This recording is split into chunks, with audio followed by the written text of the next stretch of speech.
Wayne is the kind of guy that you want your family to know. Wayne's the kind of guy you want your kids to know, you know, and I'm just so blessed to be able to know him, but I wish all of us could take a little pill and just feel what Wayne is thinking about and what he wants to do with his next step. And so what we have to do, though, and what he did with his vision, he has faith with his vision. He believed in his own vision, okay? And what I want you to do is, as he comes up here in just a couple of seconds, I want you to get on your feet real quick right now. What I want you to do is I want you to listen to every single word he says, because this could be the most important message you get in the entire weekend, okay? I want you to give him all your love. I want you to give him all your intentions. I want you to give him all the faith, and don't worry about how he's going to do it, but why he's going to do it. And with everybody can, put your hands together for our Chief Visionary Officer, our founder, Mr. Wayne Nugent!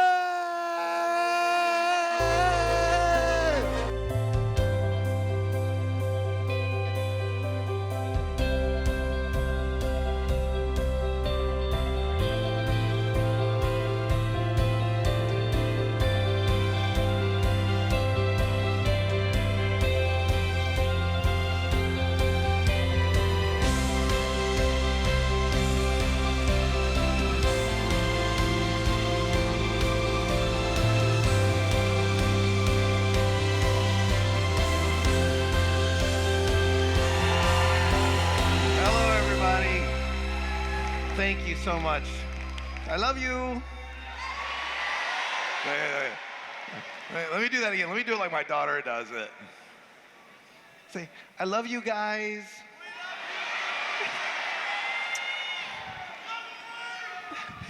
Oh.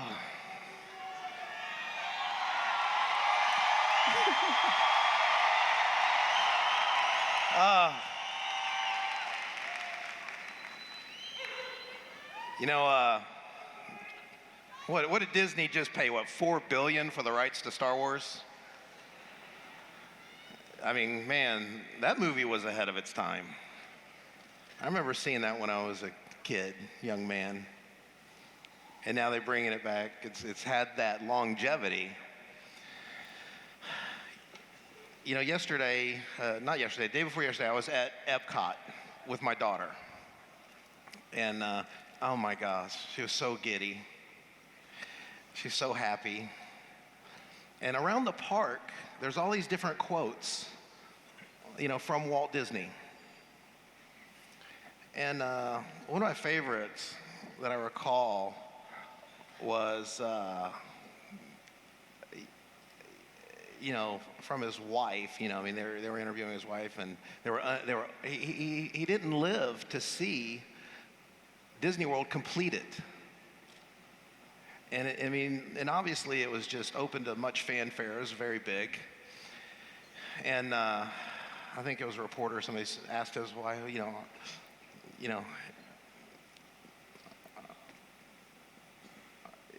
sad that, Walt wasn't here to see this? And he's like, he did see it. That's why you're seeing it.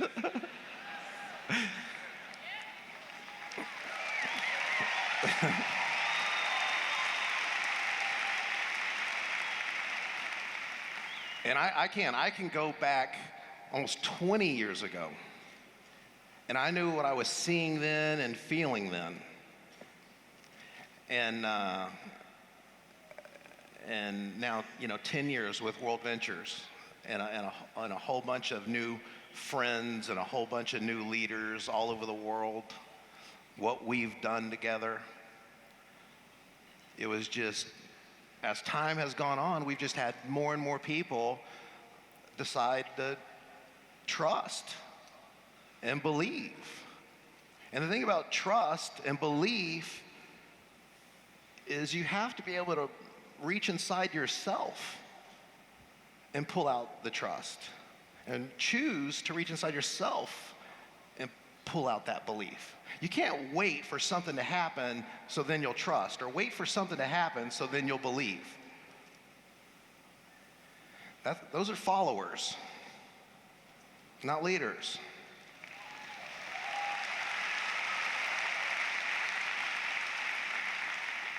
always I'm asking you to be a visionary with me. And so always I'm asking you to continue to do that. Trust and believe.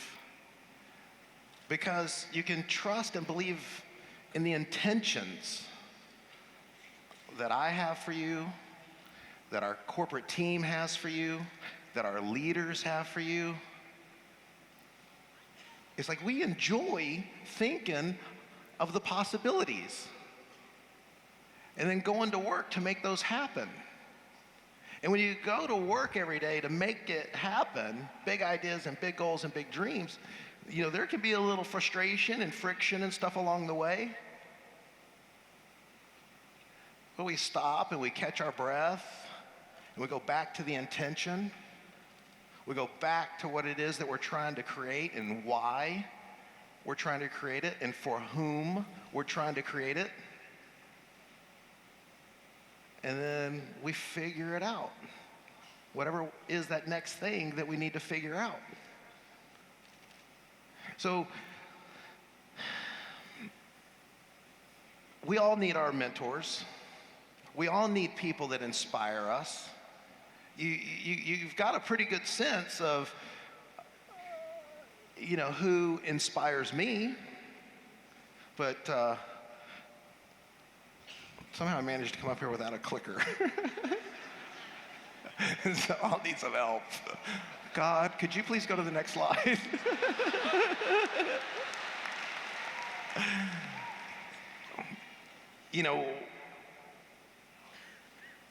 What do these folks have in common? They're no longer here.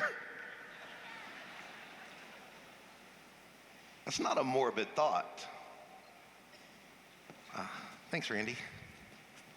Colonel. Thanks, Colonel Bowles.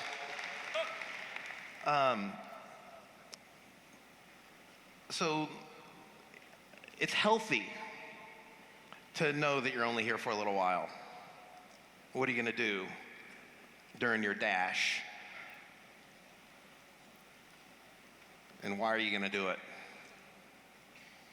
For selfish reasons? Or because you love other people and you're trying to create value in the world? That's how you succeed. That's the ultimate way to succeed. Is how are you learning and growing and doing so that you can create value in other people's lives? That's the biggest thing. That's how you become a leader more than anything. Yeah, because we all at some point in our lives needed somebody to believe in us more than we believed in ourselves. And then, I promise you, there's not a fiber in me that thinks I did this by myself. I always, when people say thank you, I say thank you back. I thank you equally. I thank y'all equally. I always say I'm just trying to do my little part. I really, that's how it works. I'm telling you, I just try and do my little part. Know thyself and to thine own self be true. And so I stop and I contemplate that. I meditate on that. Who did God make me? So, but this whole weekend, the last 10 years, the last 20 years, I'm always amazed at how I watch people, do what they're good at. It's like all yesterday and then all today. I'm backstage going, it's all coming together. Everybody's doing their part. It's so nice to work with people that care and are capable. And so it's amazing. I'm telling you, the people that help me do my presentations, Amy, all the stage people backstage, or just everywhere. I mean, you just see everything just happening. And it's a beautiful thing. It's nice to work with professionals. So, who are my inspirations? Yes, at first I want to be the Mary Kay of travel. You see that. And yay, so let's salute Mary Kay, you know. Hey, Mary Kay. We respect you. Thank you for your inspiration. Thank you for your legacy. You know, Walt Disney. Yeah, thank you for setting an example. You know, Steve Jobs. You know, I think Steve Jobs built, you know, the best business tool, you know, of all time. And I want to use the best business tool to create the best business for people of all time.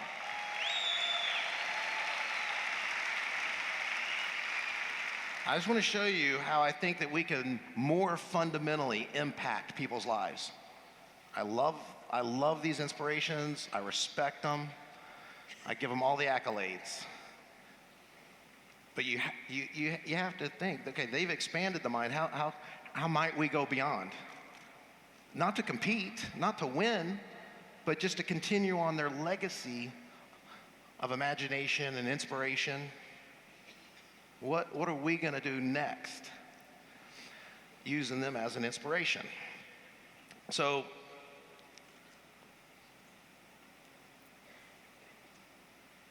you keep hearing us talk about an ecosystem.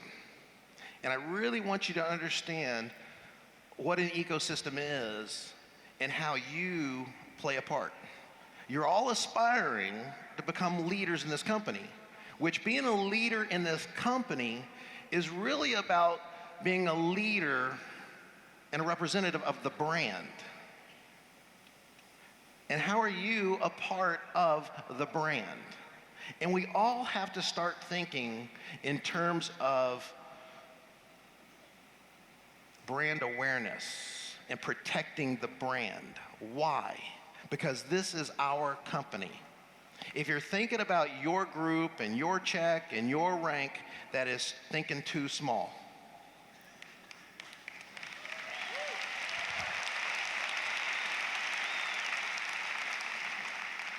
It's all of us thinking about our company and our brand, and what are we gonna do to protect it? Because when you look at these legacy companies, wouldn't you agree that after all these years, all in all, Mary Kay has a good brand? Wouldn't you agree that Walt Disney has a great brand? I mean, if they're the happiest place on earth, I'd like us to be the most joyous place on earth.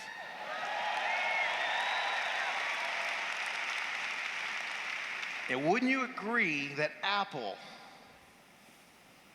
has built a great, well-respected brand, much less the biggest company in the world?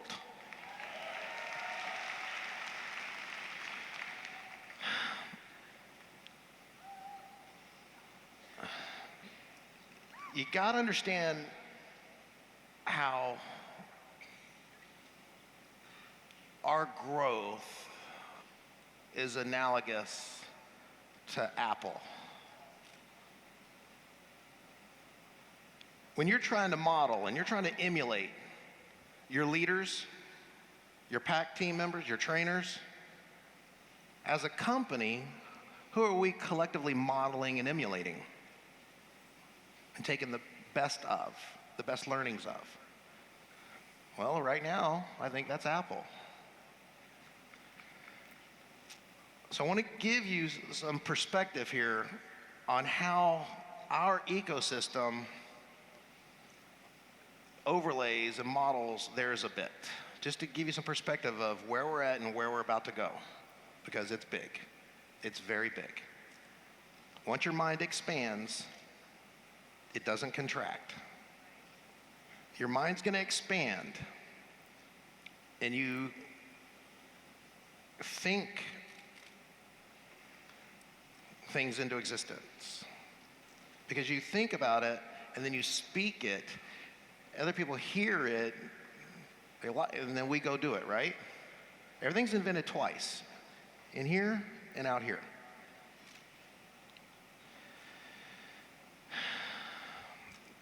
Many of you have been thinking in terms of, this network marketing, ecosystem and the history of network marketing. So let's give some perspective to that first. You can see that Avon is, I don't know, somebody help me do the math here. 2015 or 2016 now to 1886. It's over 100 and what? 130 years. Thank you. 130 years old. Can we agree that's pretty cool? You see the little red dots in between then and now? You see all those little red dots on that timeline? Let me tell you what each one of those represent. Recessions. WorldVentures, we've built through one recession. And it was tough for a little bit. It was scary. But you know what? We managed to grow during the recession. Yeah. Why? Why more than anything? Because we're friends with one another. We love one another. We have a common vision together. We were each willing to play team and sacrifice a little bit when it called for it, knowing that if we stick together and we get real tight, we step up in the moment. See, it's during those recessions when you can actually become bigger, more powerful, because there's a lot of competition that just falls away. And if we've got the kind of team, the kind of army, you've heard it's during the tough times that's going to test your character, right? I'm so grateful, I'm so proud to say that when the toughest times come, the greatest recession, we did not pull apart. We didn't get scared and run. We came together, arm in arm, stood back to back, and just made it. That's when we did that summer blitz. We held the line, we advanced, we moved sales. That's the makings of a great army. A fun army. It was during that time I saw Mary Kay run TV commercials. I saw Amway run TV commercials. Prior to that, I had never seen really Amway commercials, Mary Kay commercials. It's weird, right? It's counterintuitive. And then, as the news has subsided, and by appearances the economy's gotten better, you stop seeing the Amway commercials, you stop seeing the Mary Kay commercials, but they grew their base during that time. Now, I'll tell you this because it's very likely that we never made it out of 08 and 09. We've never made it out of the greatest recession. That maybe we're still in it. That maybe the future economically, as far as the global economy goes, could be worse.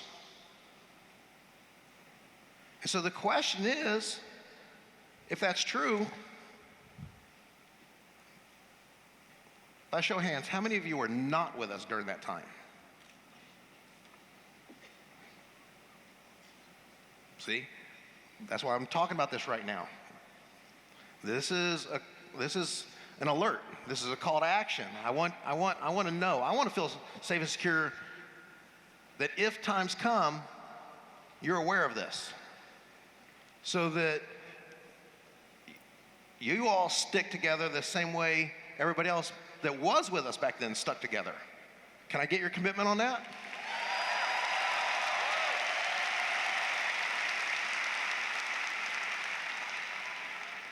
Now, how does that make How does that commitment make each of you feel about your future? More certain or less certain? So when we can say it out loud and say it proud, that if tough times come, we're going to stick together, doesn't that make each one of you feel better? I mean, we keep educating each other and keep rising each other to higher standards. You know, it's almost like bring it on. We don't want that for anybody. We don't want that for the world. We don't want that for anybody. But I'm just glad to know that if it does come, we're mentally and emotionally prepared, and we know that coming out of it, we're going to be much bigger, much stronger, and become one of these legacy companies that stands the test of time.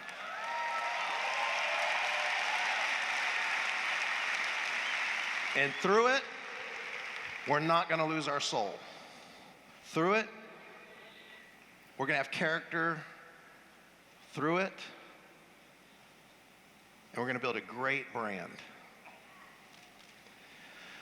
Tupperware, Amway, Mary Kay, Herbalife.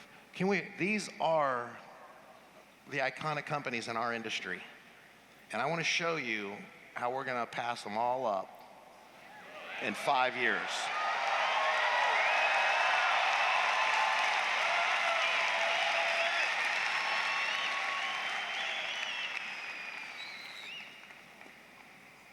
I mean, you start talking about passing up Mary Kay.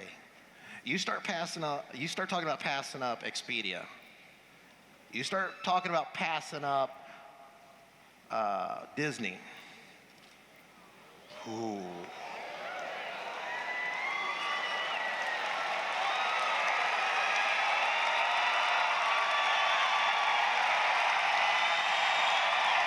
I mean,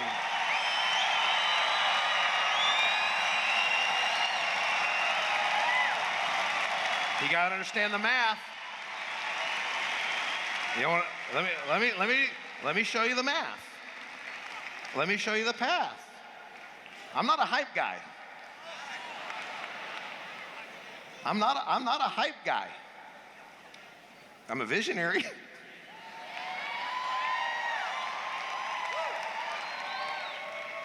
And with the right friends,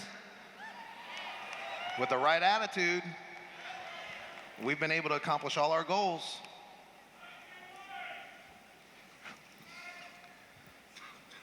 Okay, to put this in perspective, you got to go back, again, using Apple as the best example right now. Uh-oh. All right, there we go. I want you to notice that it took for 20 years, from 81 to 2001, look at Apple's value. Do you see that? Relatively unchanged. How do you think Apple felt about itself, or Steve Jobs, or anybody felt about it? Do you see that?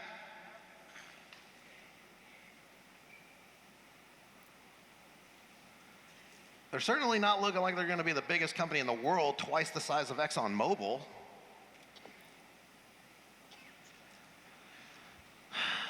But they had computers.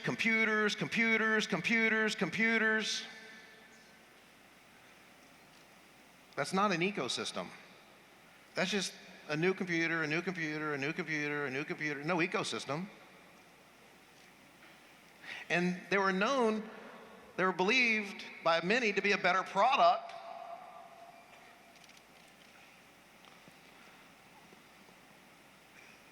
And through all that time of 20 years, they built one heck of an army of evangelists. Yes? Great brand all throughout. People love the quality of the product. Built an army of evangelists. But they were way outnumbered. So Steve Jobs comes back, and they developed that little music device up there, 2001, the first iPod. You see that? And look at the little windows there. Then they got the iTunes store. Now, that's more affordable than the more expensive Apple Mac computer. The people didn't want to spend the money more. But that's a better device with a better user experience. And so all of a sudden people start buying that way. Now once you have an iPod and it's easy to do the music, don't you want to sync it up? You got to sync that up with something. So what kind of computer are you going to buy to sync up the device that you use more often?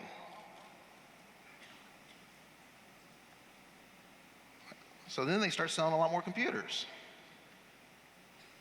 And they start to grow. But then you see they come out with the iPhone and the App Store.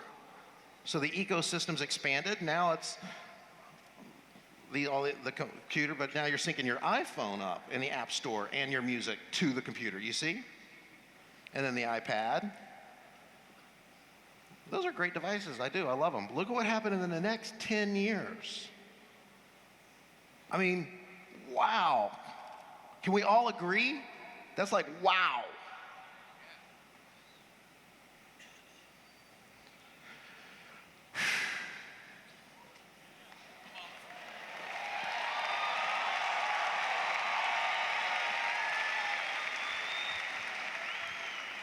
Understand where we're at in time right now. I've been saying it takes 10 years to build the foundation of something like this. This is a pivotal weekend. You'll be able to mark it on a calendar, the day your life significantly changed, because you're a part of a company that's about to go through that hyper-growth phase, that momentum phase, be a household name. It's up to y'all to determine what kind of household name we're going to be. But a household name we will be.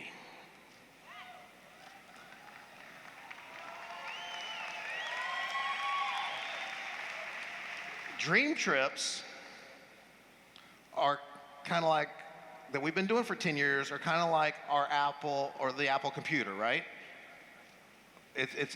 To us, it's a better trip. It's a better vacation, just like they had a better computer.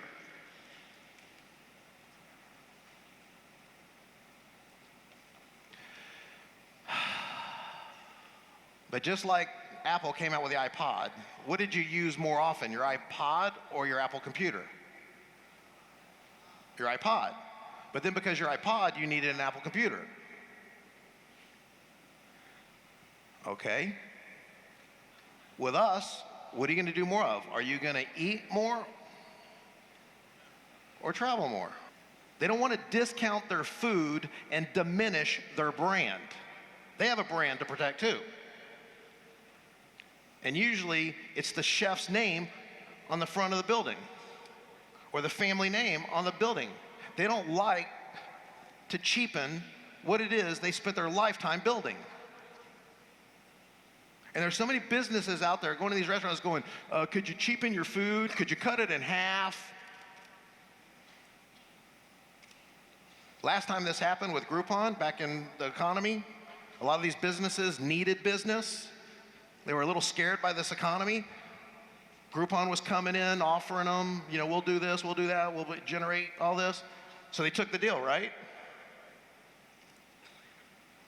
But over time, I don't think that these businesses, these restaurants, have a favorable view. But we're going to come along and we're going to have a brand of high quality people more than anything, high quality customers, high quality members, high quality reps. And when you're this high quality of a restaurant or business, you want high quality customers. You want your best customer coming back to you more often. That's the promise we have to live up to. That you go to these businesses, you're loyal to these businesses, and you respect the dynamics of a business. You're a good, friendly customer. We want to set it up to where that business, when you as a member or a rep go in there, that restaurant can rate you. And you can rate the restaurant and your server and the quality food and the quality environment and all that. And now we're rating each other, and it's become self-policing. You know, this is how eBay does it. It's how Uber does it. The passenger rates the driver rates the passenger. This is how Airbnb does it. You're a guest. The guest rate the host rates the guest, right? So whatever rating you give that restaurant, it goes back to the owner. It goes back to the manager. That helps them run their business better. But all of a sudden, when you got that card, and we in the app, we're gonna have all these restaurants where you're gonna get perks and points.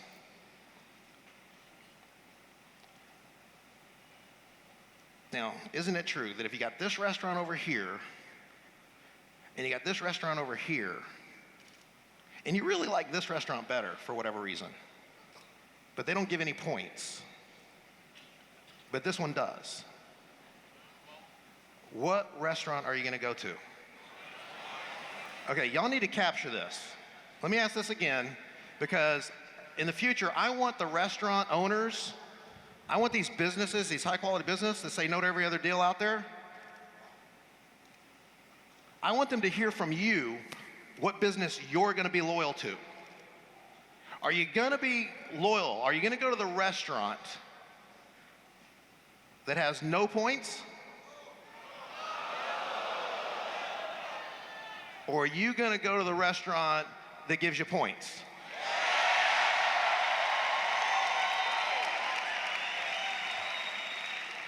Are you gonna be a good customer, the kind of customer they want?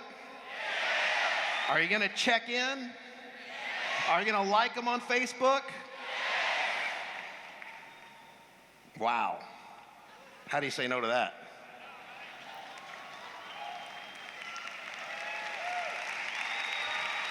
If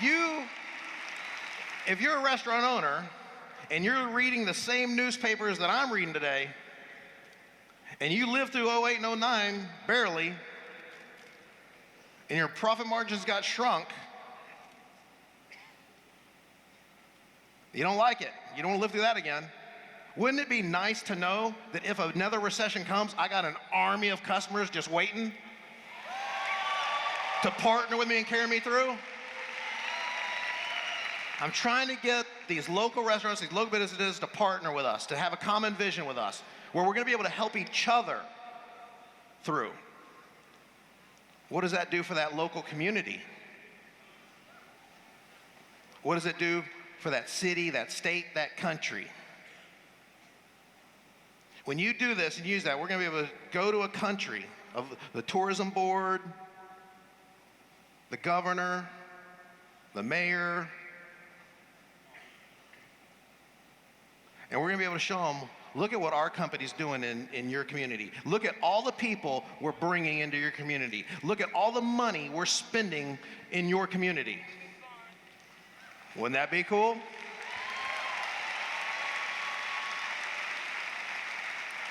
And there's a big difference between what they already know. They already know that Yelp reviews can be manipulated.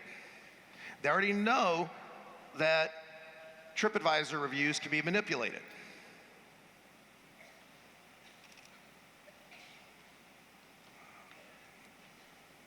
On Facebook, when you got all these friends, are they really friends or are they really acquaintances?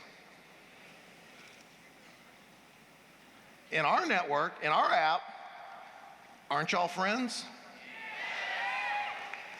You want to talk about trusted reviews? What reviews are you going to trust more? The reviews within our app, with our curated list of restaurants? Or are you going to trust these other websites and their reviews? Come on.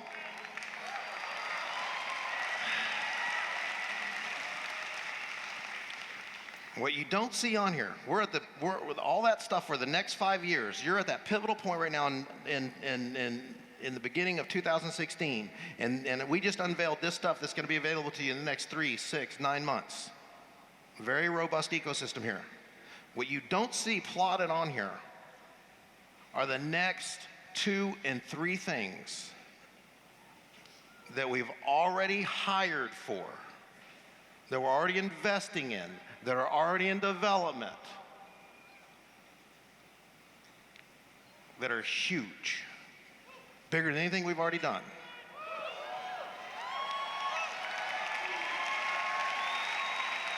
I'm talking beyond what you've heard this weekend. I've been saying, if you will be with us here at our 10-year reunion, or 10-year anniversary in Orlando, there's not a doubt in my mind that you'll be here at our 20-year.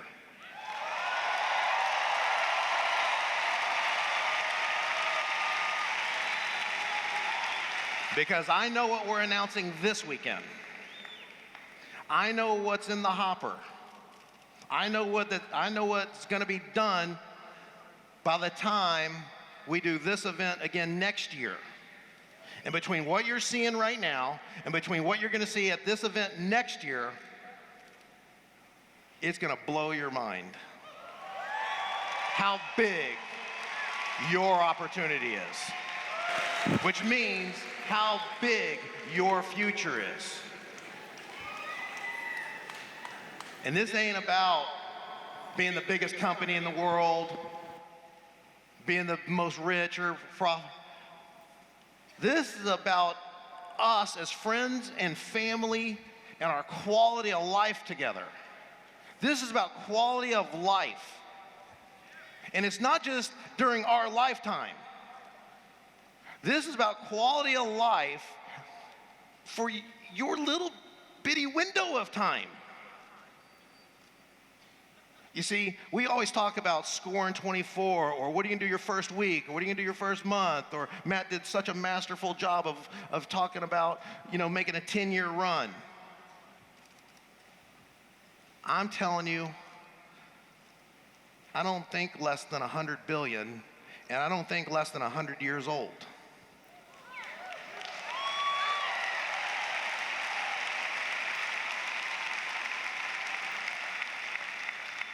But the time, if that's true, the time to plan for that is when? Now. You don't wind up there and go, oops, we did it. How'd you do it? I don't know. Where we're at today isn't an accident. You should take confidence in knowing that where we're at today was by design.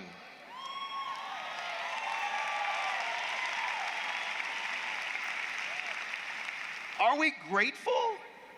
Absolutely. Pride cometh before the fall. So as good as we are, and as good as our accolades are, we never get full of ourselves. We stay humble, and we stay hungry. We stay willing to work, and working here means serving your neighbor, providing value to your neighbor.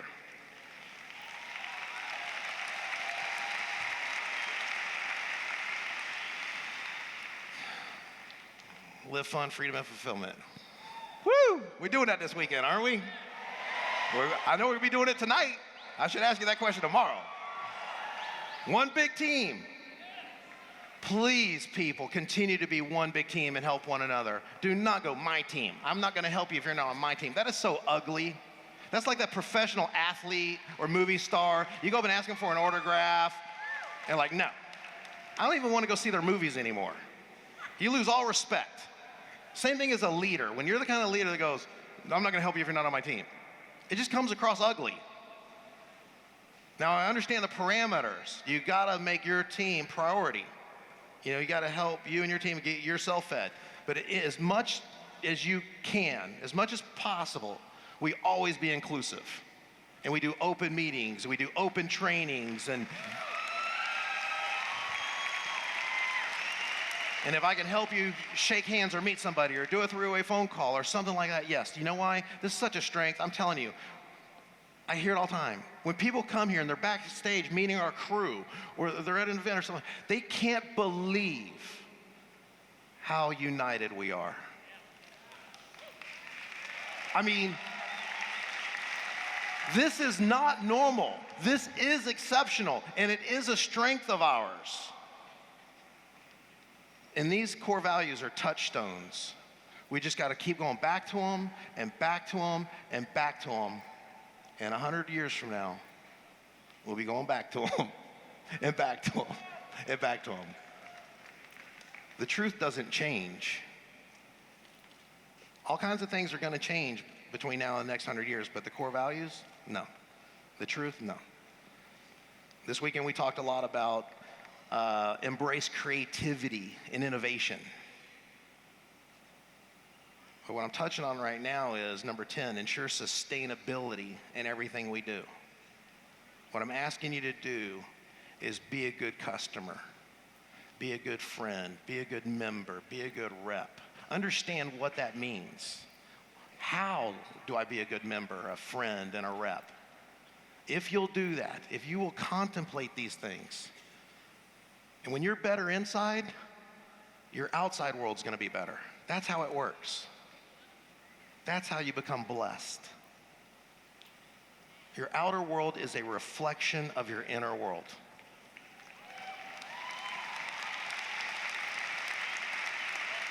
You have to think about what you're thinking about. You've got to contemplate these things so that you can build a legacy. Ladies and gentlemen,